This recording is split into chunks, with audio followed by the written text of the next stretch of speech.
Aduh modar lagi orang meditasi tersesat kok tersesat meditasi. Saya kiko rada rawan ya. Bentar.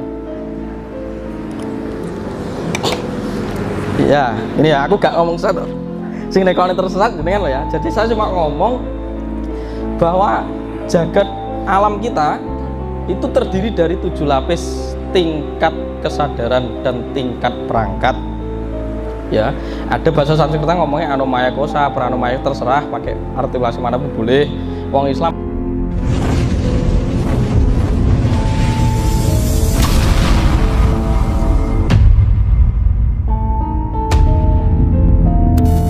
diri kuwi dijalani apa dicipta? Saya dibenari premisnya. Lah nek wis dicipta terserah dilakoni ya apa? Yang benar terserah ya, itu terserah perspektif kesadarannya, bergantung perspektif kesadarannya.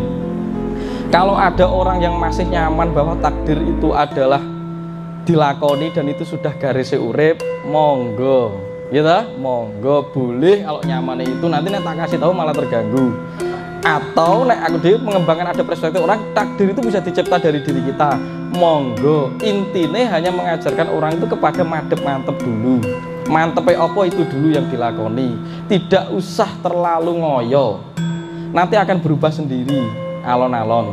Kedua-duanya tidak bisa saya salahkan dan tidak bisa saya benarkan karena bergantung kepada setiap tingkat kesadaran orangnya sendiri-sendiri.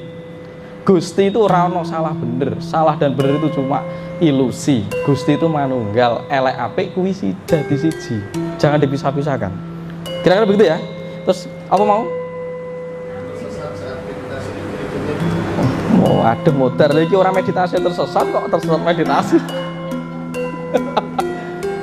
saya kiko rada rawan ya. Bentar. Iya, ini ya aku gak ngomong satu. Sing nekone tersesat jenengan lo ya. Jadi saya cuma ngomong bahwa jagat alam kita itu terdiri dari 7 lapis tingkat kesadaran dan tingkat perangkat. Ya, ada bahasa Sanskerta ngomongnya anomaya kosa, pranomaya terserah, pakai artikulasi mana pun boleh.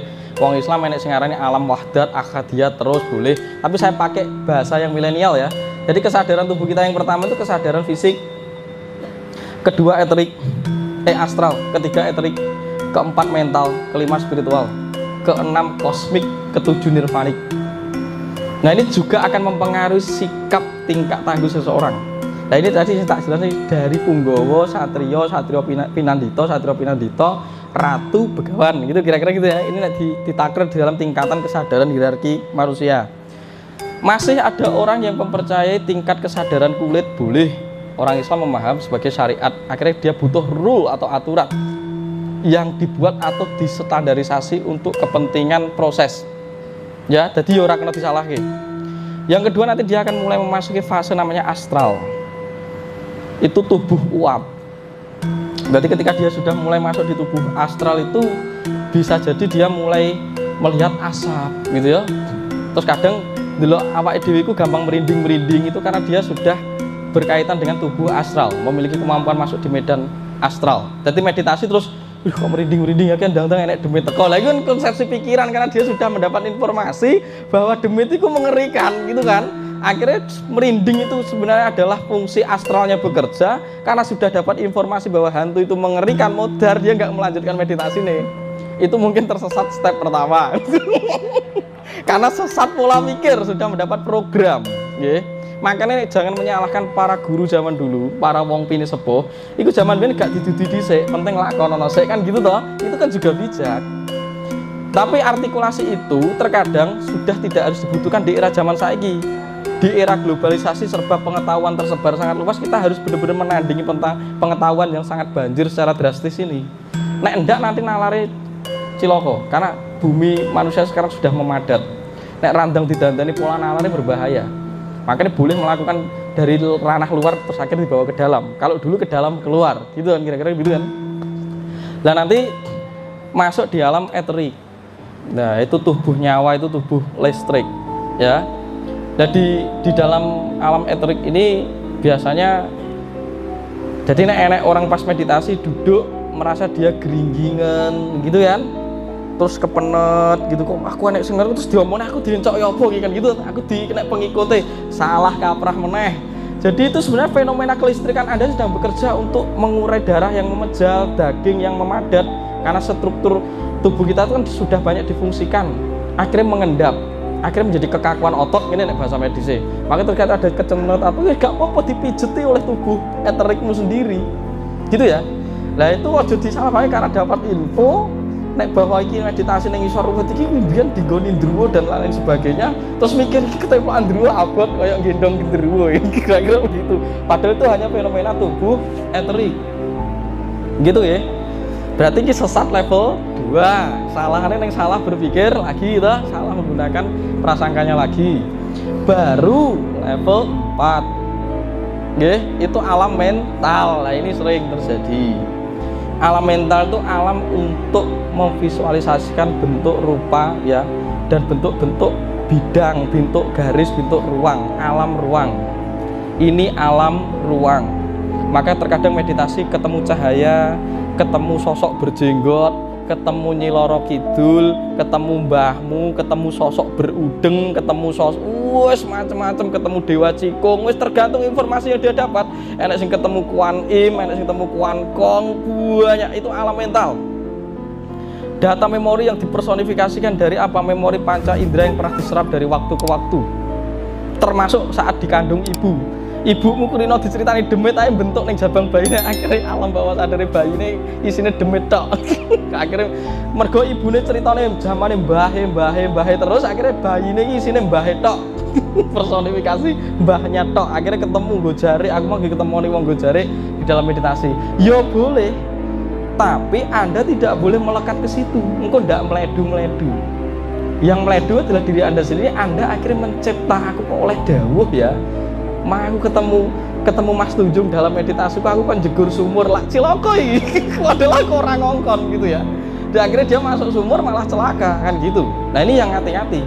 Selama aspek itu menurut, makanya sadar itu penting, menyadari. Meditasi itu latihan sadar. Selama aspek itu menurutmu mampu dan bermanfaat untuk koordinatmu melakukan, ambil. Selama itu tidak masuk akal, ojo sih ya, jangan dipakai. Ini sesat taraf keempat. Apa meneh sih ganggu pikiran meneh, alam bawah sadar lagi gitu ya. Baru aspek spiritual. Di sini kira-kira wis gak meledu, kira-kira secara analis gak meledu. Karena makanya orang zaman dulu itu goda yang paling terbesar di dalam perjalanan spiritual memasuki gelombang yang bersebut niskala, alam kesadaran itu adalah alam mental, alam cipta. Ya, alam kumoro ya, alam kumoro ini yang mengganggu kita. Makanya tradisi Jawa kuno itu ada beberapa laku-laku ekstrim ya, mohon maaf, ada beberapa laku ekstrim yang disebut tantra Bhairawa, aliran Pangiwa ngono ya. Jadi dia seperti empu tantular itu bertapa berkalungan usus mayat, kan mengerikan sekali itu. Empu prapanca bertapa di usus perut kebo ya. Kenapa? Terus ada tradisi kue ziarah kubur. Terus dulu ada Pancamakara Puja, tradisi menyembah Batara Durga. Itu maksudnya apa? Itu maksudnya untuk melatih kegetiran dan kengerian kita itu lepas, karena itu mempengaruhi mental kita.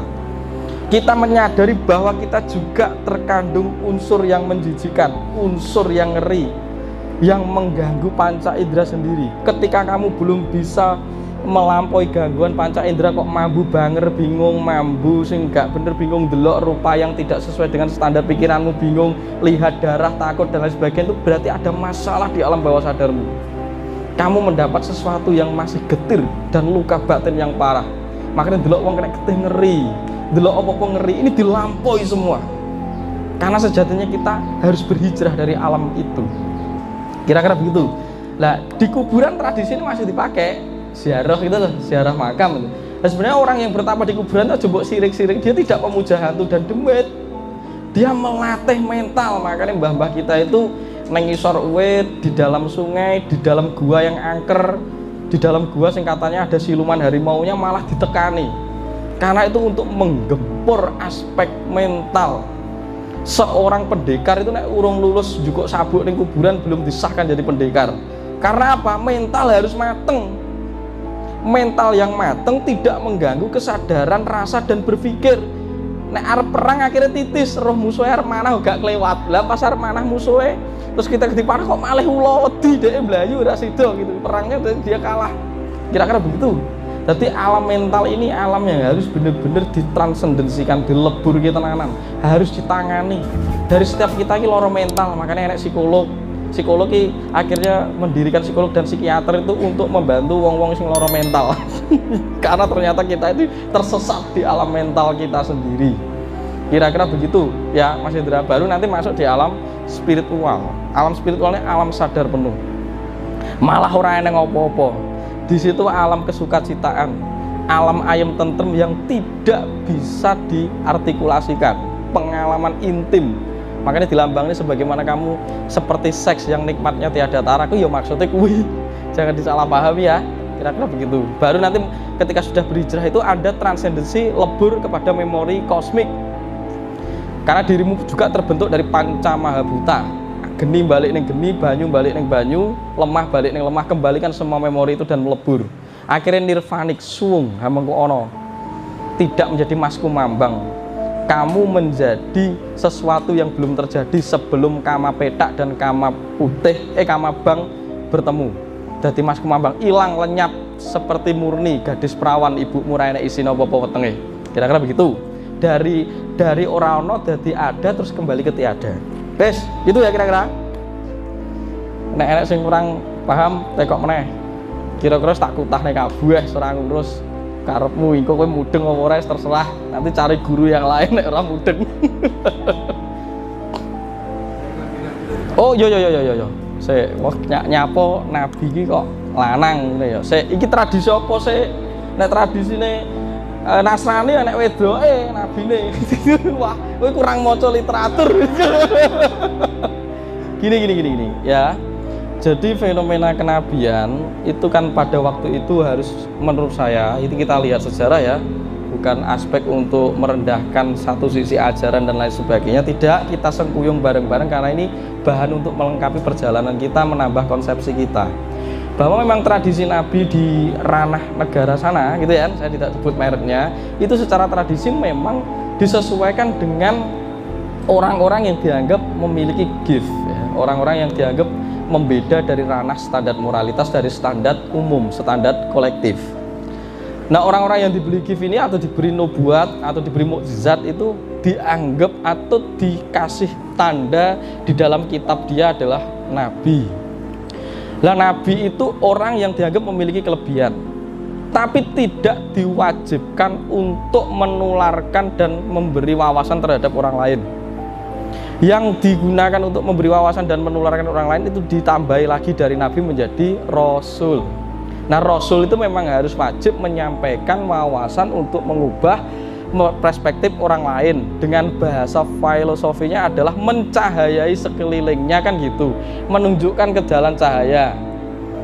Tapi nek uang salah memahami terus tuku senter ya, gue senternya wis iso kan lewat orang kan gitu toh. Jadi bahasa-bahasa itu martiboso itu harus diurai lagi. Lah di tradisi wilayah Nusantara ini, mergo Nusantara ki ora gemede, wong sing kaya ngono ki wis akeh kan gitu kan, nyapu dadak diwehi gelar kan gitu.